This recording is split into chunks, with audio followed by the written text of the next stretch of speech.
Yo, what's going on? So I have a little stack of records here beside me, but they're not just any records. These are all gospel records. And that's because in this video, I want to talk about making beats out of gospel records. I think they're kind of underutilized in terms of sampling. The first reason I really love sampling from gospel records is they're usually really cheap. If you go to the dollar bin, you can usually find a ton of gospel records. And although when you're searching through the gospel records, you may not find as many samples as you would like a soul or jazz section, you'll still find a ton of samples and they usually hit super hard. So the first thing I'm gonna do is I'm gonna start just sifting through these records, see if I can find a sample, but I really look for a specific type of sample on gospel records, and that is usually have the reverend sort of preaching, talking, and then you have the choir in the back giving like really hard hitting chords almost, just vocally, and then the organ will be playing behind that.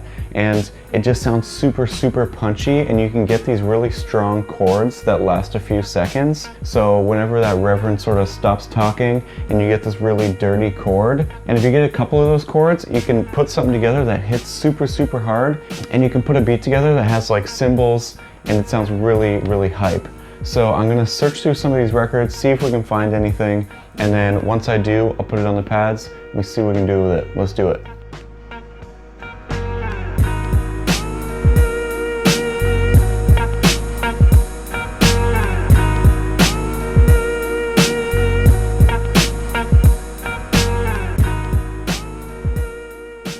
Okay, I was able to find an unreal sample on this record right here. Reverend Macchio Woods, huge record, tons of samples on here. And the one that I found, like I said, it just has those really booming chords with that choir in the background. And then we actually have a lead vocalist in this sample as well, which is going to add even more to this beat. And I think once you hear the chops that I got out of this, you'll be really blown away. And the one thing I was saying, sampling from gospel, you usually can find the samples and records for pretty cheap to sift through. And look at that right there, $2. So we got $2 record, and the sample's just insane. So like I said, I already have the sample chopped up on the pads. And because, like I said, when I go to gospel records for sampling, I'm usually looking for those chords. I really just chop by transients. I'm not usually going to chop by BPM or anything like that, because it's whenever you catch those chords in between the preacher or in between more of like the chorus of the choir is when you really get those dirty chords, those like minor chords on the organ. And so I really just tried to pull those out of this sample I grabbed. And just to show you some of the chops I was able to get off this record, I'll just play them a little bit, but brace yourself, they're super hard. I think we'll be able to do something really good with it.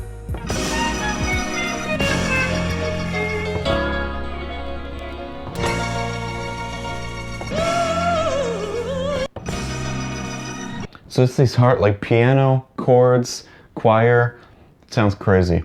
So I think we should just start making a beat out of this. When I make a beat like this, what I typically try to do is I find that one chord that hits super hard and it gives us a lot of length, because it's something that we can really lean on when it comes to making the pattern of this beat.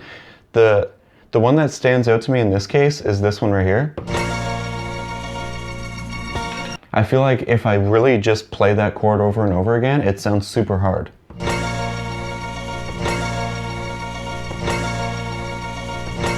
So if I know that that chord is kind of going to be like the main thing that grabs your ear, I can then just start adding in some of those other pads with the hard notes that match that well, and then we can come up with a pattern pretty quickly.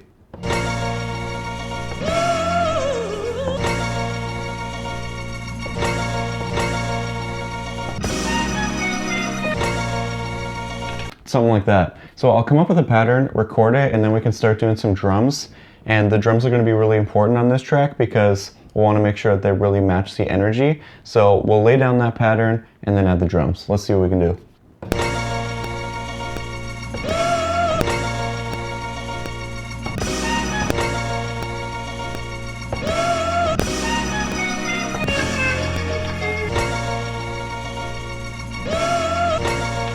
Okay, I really like how that pattern is sounding. I think we're going to be able to add some really nice drums onto here. When I do a beat like this, it's similar to one of my earlier videos, the Just Blaze video I did right here. I've got a lot of cymbals loaded up on here, tight snares, really hard kicks, ride cymbals. I don't think I'll even end up using any hi-hats because I want to make sure I'm really utilizing those cymbals. It just gives this feeling of really using like a live drum set, and I find that when you do that, especially when you hit that kick and cymbal at the same time, it just crunches so hard and it just really impacts on that chord that we found in the sample. So I'll show you what I mean. So I'm just going to play the pattern that we just recorded in terms of the sample chop, and then I'm just going to add in some of those kicks and cymbals. Not actually going to record anything, but just so you can hear how much it really emphasizes that first chord. So that's how it sounds right now. It sounds pretty hard already. You know?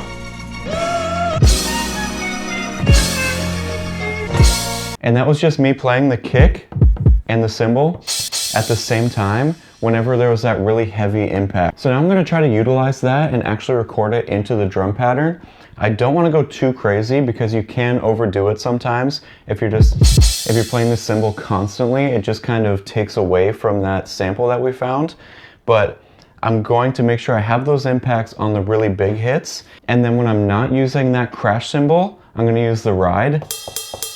And I'm going to kind of use that as a substitute for the hi-hat. So let's record down a drum pattern to really match this sample that we found and see if we can come up with something super hard. Let's do it.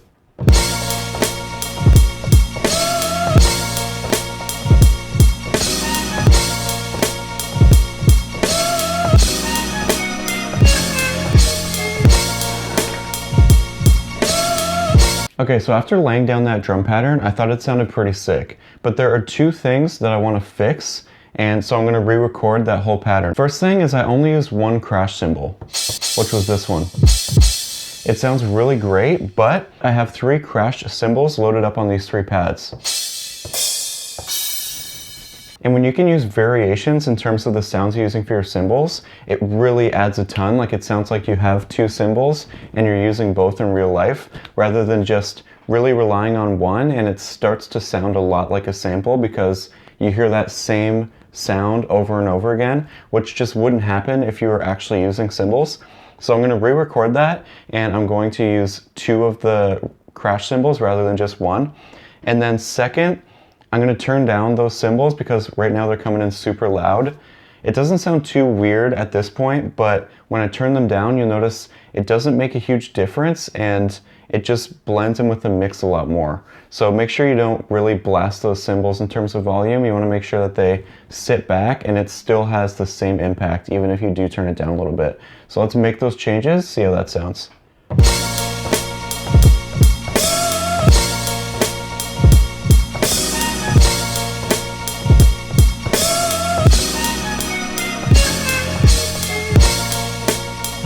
Okay, I think this beat is starting to come together really, really well. And we've got that real hard, almost Just Blaze sounding beat, which you know I'm a huge fan of. So let's move on. We'll make another chop with the sample, and then we'll add those drums into that new chop and see if we can come up with something else to kind of just have more than just that 4-bar loop. So I'll see if I can come up with another pattern, and we'll keep this beat going. Let's do it.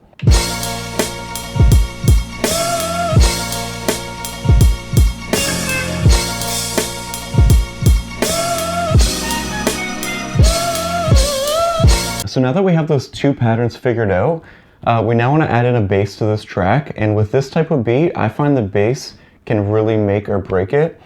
With something like this, when I've got this sort of cymbals-based drum beat, it's super hard, energetic, I usually like to use a synth sound for my bass, whether it be a sample or if you actually have synthesizers, then you can put something together. But it just sounds really grungy, overdriven, especially if you're using like a sawtooth for your bass. It cuts through all of this sound really well because it has a bit more of that high end. It's not just like a double bass, which a lot of times is what I use. But with these beats specifically, you want something that will really drive through all of the things that you already have going on. Not to say that you're going to turn it up really loud, but just in terms of where it lands in your EQ, you want to make sure it's not just low end. It has a little bit of that high end or mid-range as well, because that will still allow you to hear the bass line and it'll actually really push this beat to the next level. So I'll grab a synth sound and probably just record it into the MPC as a sample, and then we can make a bass line out of that sound. Let's do it. So I have a bass sound loaded up into the MPC. Here's what it sounds like. As you can hear, it has a lot of overdrive and it also has a lot of that mid-range. I kept a lot of the mid-range in the sample and recorded in here because it's way easier to put a low pass on the sample than it is to re-record it or add high end. It's a lot more difficult to add high end than it is to take it away. So I left a lot of high end in it now, and then if we want to take any out, we can use that low pass filter to do that. So I'm going to record the bass pattern in, and then I'll probably add that low pass and maybe turn down the volume of the bass a little bit as well. So when I record it, it might sound kind of loud, but that's just because I want to make sure I hear the bass pattern while I'm recording. So let's record it and see how that sounds, and hopefully we can add some really good punch to this beat. Let's do it.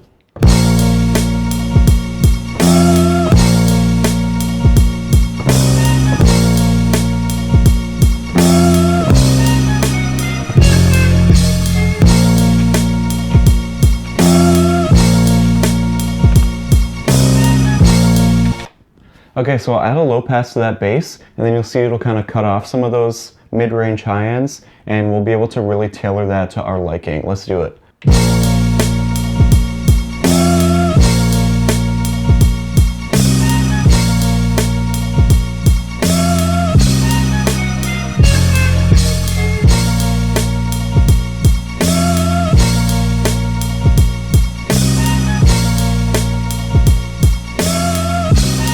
I think this beat is in a pretty good spot. I think we have sort of our main beat nailed down, but one thing I want to do now is just add in an intro, which can be difficult with these types of beats because you don't want it to just start, you don't want it to just drop, but at the same time it's kind of difficult to go from down here up to here. So I'm going to try to put together a little short intro which just kind of introduces what the energy is going to be like of the beat, so that when it starts, it just doesn't start just like this. It actually kind of gives a little bit of a punch, and it's like, okay, here's the actual drop.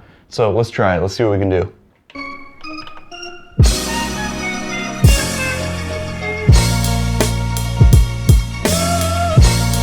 Alright, I think that wraps it up, and I really hope you like how this beat turned out, and I hope this showed some ways that you can use gospel records and gospel samples to create sort of hard-hitting beats.